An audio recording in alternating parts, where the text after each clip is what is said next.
प्रेम से बोलिए माँ संतोषी की जय। माँ के साचे दरबार की जय। नमस्कार भक्तगण, माँ संतोषी की कृपा आप सभी पर बनी रहे। आज शुक्रवार है। शुक्रवार के दिन माँ संतोषी का व्रत रखा जाता है और उनकी पावन कथा का श्रवण किया जाता है। तो आइए मन में माँ संतोषी का स्मरण करते हुए सुनते हैं शुक्रवार व्रत की पावन कथा।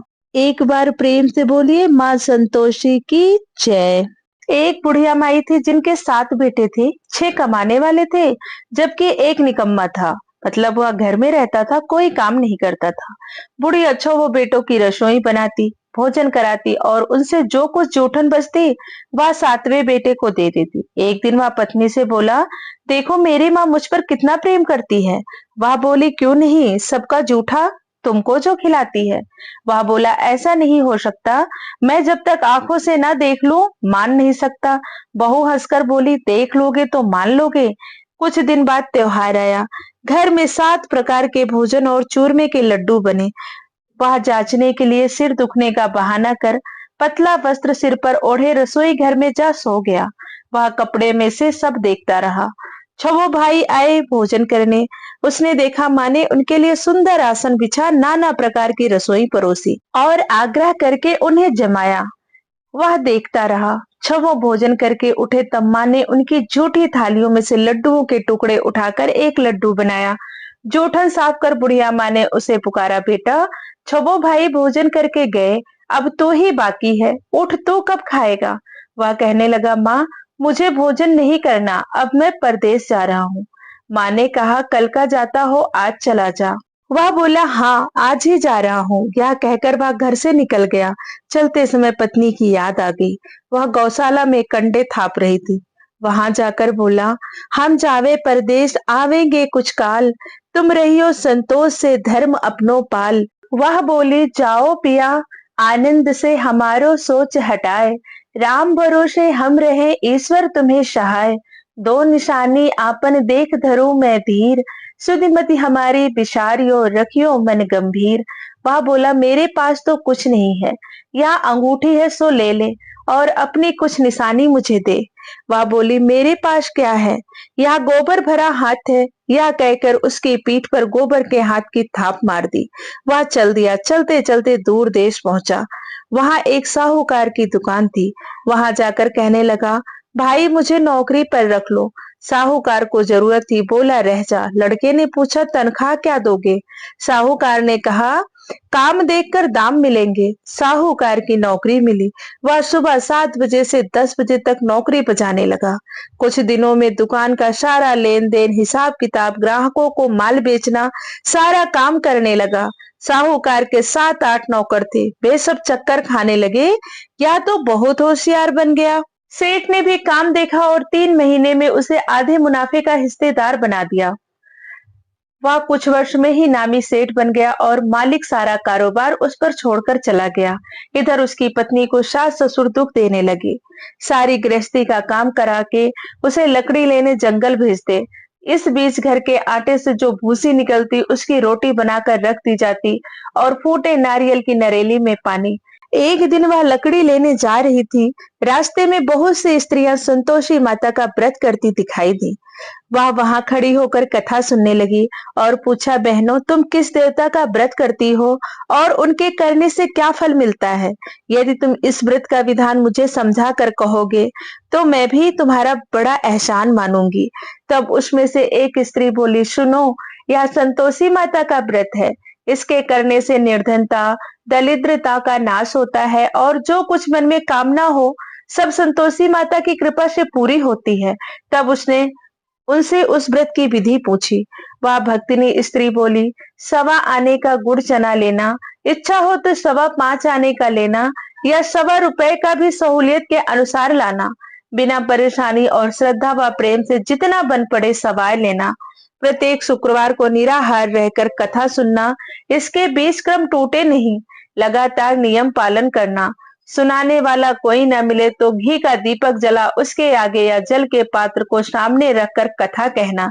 जब कार्य सिद्ध ना हो तो नियम का पालन करना और कार्य सिद्ध हो जाने पर व्रत का उद्यापन करना। 3 मास में माता फल पूरा करती हैं। यदि किसी ग्रह के खोटे भी हों तो भी माता वर्ष भर में कार्य सिद्ध करती हैं। फल सिद्ध होने पर उद्यापन करना चाहिए, बीच में नहीं।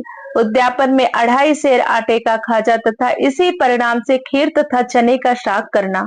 8 लड़कों को भोजन कराना। जहां तक मिले देवर जेठ भाई बंधु के हों, ना मिले तो रिश्तेदारों के और पास पड़ोसियों को बुलाना। उन्हें भोजन करा यथाशक्ति दक्षिणा दे माता का नियम पूरा करना। उस दिन घर में खटाई न खाना। यह सुन बुढ़िया के लड़के की बहू चल दी।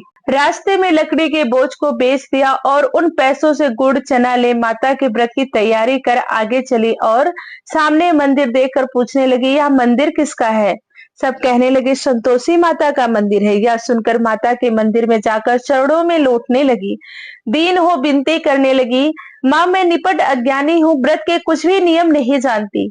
मैं दुखी हूँ, हे माता जगत जननी मेरा दुख दूर कर, मैं तेरी शरण में हूँ। माता को दया आई। एक शुक्रवार बीता कि दूसरे को उसके पति का पत्र आया और तीसरे शुक्रवार को उसका भेजा हुआ पैसा आ पहुंचा। यह देख जेठ जिठानी मुंह सिकोड़ने लगे। लड़के ताने देने लगे। काकी के पास पत्र आने लगा, रुपया आने लगा, अब तो काकी की खातिर बढ़ेगी। बेचारी सरलता से कहती, भैया कागज आवे रुपया आवे हम सब के लिए अच्छा है। ऐसा कहकर आंखों में आंसू भरकर संतोषी माता के मंदिर में आ मातेश्वरी के चरणों में गिरकर रोने लगी। माँ मैंने तुमसे पैसा कम मांगा है, मुझे पैसे से क्या काम है? मुझे तो अपने सुहाग से काम है। मैं तो अपने स्वामी के दर्शन मांगती हूँ। तब माता ने प्रसन्न होकर कहा, जा बेटी तेरा स्वामी आएगा। यह सुनकर खुशी से बावली होकर घर में जाकर काम करने लगी। अब संतोषी माँ विचार करने लगी, इस भोली पुत्री को मैंने कह तो दिया कि तेरा पति आएगा, लेकिन कैसे? वह तो इसे स्वप्न में भी याद नहीं करता।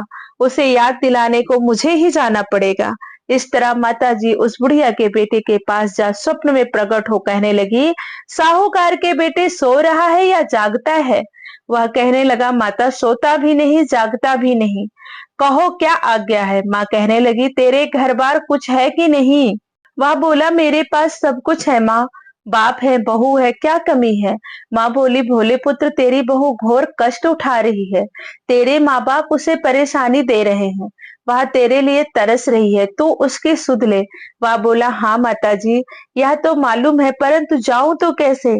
परदेश की बात है, लेन देन का कोई हिसाब नहीं, कोई जाने का रास्ता नहीं आता, कैसे चला जाऊं? माँ कहने लगी, मेरी बात मान, सवेरे नहा धोकर संतोषी माता का नाम ले, घी का दीपक जला दंडवत कर दुकान पर जा बैठ। देखते देखते सारा लेन देन चुक जाएगा, जमा का माल बिक जाएगा। सांझ होते ही धन की भारी ढेर लग जाएगी। अब सुबह होते ही स्वप्न में कही गई बुढ़िया की बात मानकर वह नहा धोकर संतोषी माता को दंडवत घी का दीपक जला दुकान पर जा बैठा।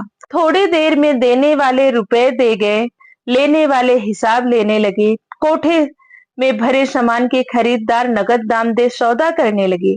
शाम तक धन का भारी ढेर लग गया। मन में माता का नाम ले चमत्कार देख प्रसन्न हो घर ले जाने के वास्ते गहना कपड़ा सामान खरीदने लगा। यहाँ काम से निपट तुरंत घर को रवाना हुआ। इधर उसकी पत्नी जंगल में लकड़ी लेने जाती है। लौटते वक्त माता जी के मंदिर में विश्राम करती है। वह तो उसके प्रतिदिन रुकने का स्थान जो ठहरा। धूल उड़ती देख माता से पूछती है, हे माता यह धूल कैसे उड़ रही है? माता कहती है, हे पुत्री तेरा पति आ रहा है।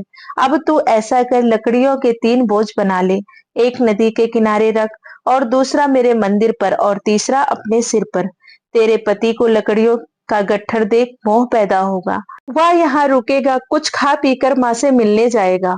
तब तू लकड़ियों का बोझ उठाकर जाना और चौक में गट्ठर डालकर जोर से आवाज लगाना, लो सासू जी लकड़ियों का गट्ठर लो, भूसे की रोटी दो, नारियल के खेपड़े में पानी दो, आज मेहमान कौन आया है?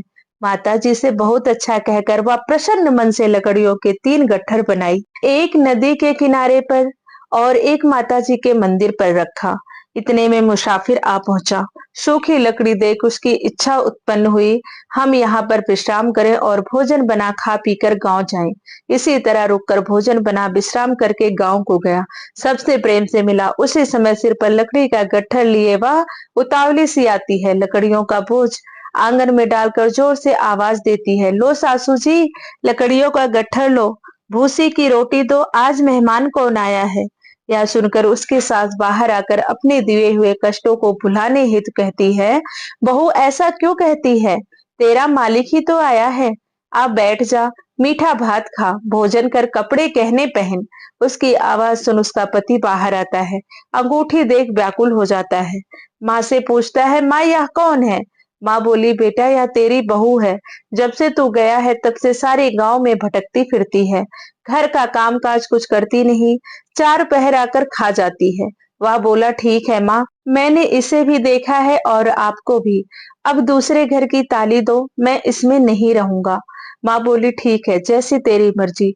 जब वह दूसरे मकान की तीसरी मंजिल का कमरा खोल सारा सामान जमाया, एक दिन में राजा के महल जैसा ठाट बाट बन गया। अब क्या था, बहुत सुख भोगने लगी, इतने में शुक्रवार आया। उसने पति से कहा, मुझे संतोषी माता के व्रत का उद्यापन करना है। पति बोला, खुशी से कर लो। वह उद्यापन की तैयारी करने लगी। जिठानी के लड़कों को भोजन के लिए कहने गई। उन्होंने मंजूर किया, परंतु पीछे से जिठानी ने अपने बच्चों को सिखाया, देखो भोजन के समय खटाई मांगना, जिससे उनका उद्यापन पूरा न हो। लड़के जीवने आए, खीर खाना पेट भर खाया, परंतु बाद में खाते ही कहने लगे, हमें खटाई दो, खीर खाना हमको नहीं भाता, देखकर अरुचि होती है। वह कहने लगी, भाई खटाई किसी को नहीं दी जाएगी, यह तो संतोषी माता का प्रसाद है। लड़के उठ खड़े हुए बोले, पैसे लाओ। भोली बहू कुछ जानती नहीं थी, उन्हें पैसे दे दिए। लड़के उसी समय हट करके इमली खटाई ले खाने लगे। यह देखकर बहू पर माताजी ने कोप किया। राजा के दूत उसके पति को पकड़ ले गए। जेठ जेठानी मनमाने वचन कहने लगे, लूट लूट कर धन इकट्ठा कर लाया है, अब सब मालूम पड़ जाएगा, जब जेल की मार खाएगा। बहू से यह सहन नहीं हुआ, रोती हुई माता जी के मंदिर गई। कहने लगी, हे माता, तुमने क्या किया। हंसाकर अपने भक्तों को रुलाने लगी। माता बोली, बेटी तूने उद्यापन करके मेरा व्रत भंग किया है। वह कहने लगी, माता मैंने कुछ अपराध किया है, मैंने तो भूल से लड़कों को पैसे दे दिए थे, मुझे क्षमा करो, मैं फिर तुम्हारा उद्यापन करूंगी। माँ बोली, अब भूल मत करना। वह कहती है, अब भूल नहीं होगी, अब बतलाओ वे कैसे आवेंगे। माँ बोली, जा पुत्री, तेरा पति तुझे रास्ते में आता मिलेगा। वह निकली, राह में पति आता मिला। वह पूछी, कहाँ गए थे। वह कहने लगा, इतना धन जो कमाया है उसका कर राजा ने मांगा था, वह भरने गया था। वह प्रसन्न हो बोली, भला हुआ, अब घर चलो। कुछ दिन बाद फिर शुक्रवार आया। वह बोली, मुझे फिर माता का उद्यापन करना है। पति ने कहा, करो। बहू फिर से जेठ के लड़के को भोजन करने के लिए बुलाने गई। जेठानी ने एक दो बातें सुनाई और सब लड़कों को सिखाने लगी, तुम सब लोग पहले खटाई मांगना। लड़के भोजन से पहले कहने लगे, हमें खीर नहीं खानी, हमारा जी बिगड़ता है, कुछ खटाई खाने को दो। वह बोली, खटाई किसी को नहीं मिलेगी, आना है तो आओ। वह ब्राह्मण के लड़के लाकर भोजन कराने लगी। यथाशक्ति दक्षिणा की जगह एक एक फल उन्हें दिया। संतोषी माता प्रसन्न हुई। माता की कृपा होते ही 9वें मास उसने चंद्रमा के समान सुंदर पुत्र प्राप्त हुआ। पुत्र को पाकर प्रतिदिन माता जी के मंदिर जाने लगी। माँ ने सोचा, यह रोज आती है, आज क्यों ना इसके घर चलूं। यह विचार कर माता ने भयानक रूप बनाया। गुड़ चने से सना हुआ मुख, ऊपर सूंड के समान ओठ, उस पर मक्खियां भिन भिन कर रही थी। देहली पर पैर रखते ही उसकी सास चिल्लाई, देखो रे, कोई चुड़ैल डाकिन चली आ रही है, लड़कों इसे भगाओ, नहीं तो किसी को खा जाएगी। लड़के भगाने लगे, चिल्लाकर खिड़की बंद करने लगे। बहू रोशनदान से सब देख रही थी, प्रसन्नता से पागलपन चिल्लाने लगी, आज मेरी माताजी मेरे घर आई हैं। वह बच्चे को दूध पिलाने से हटाती है, इतने में सास का क्रोध फट पड़ा। वह बोली, क्या उतावली हुई है, बच्चे को पटक दिया। इतने में माँ के प्रताप से लड़के ही लड़के नजर आने लगे। वह बोली, माँ मैं जिसका व्रत करती हूँ, ये वही संतोषी माता है। सबने माता जी के चरण पकड़ लिए और विनती कर कहने लगे, हे माता, हम मूर्ख हैं, अज्ञानी हैं, तुम्हारे व्रत की विधि हम नहीं जानते, व्रत भंग कर हमने बड़ा अपराध किया है, जग माता आप हमारा अपराध क्षमा करो। इस प्रकार माता प्रसन्न हुई। बहू को प्रसन्न हो, जैसा फल दिया वैसा सबको देना। कथा कहने वाले, सुनने वाले, हुंकारा भरने वाले, माँ सबके मनोरथ पूर्ण करना। प्रेम से बोलो संतोषी माता की जय।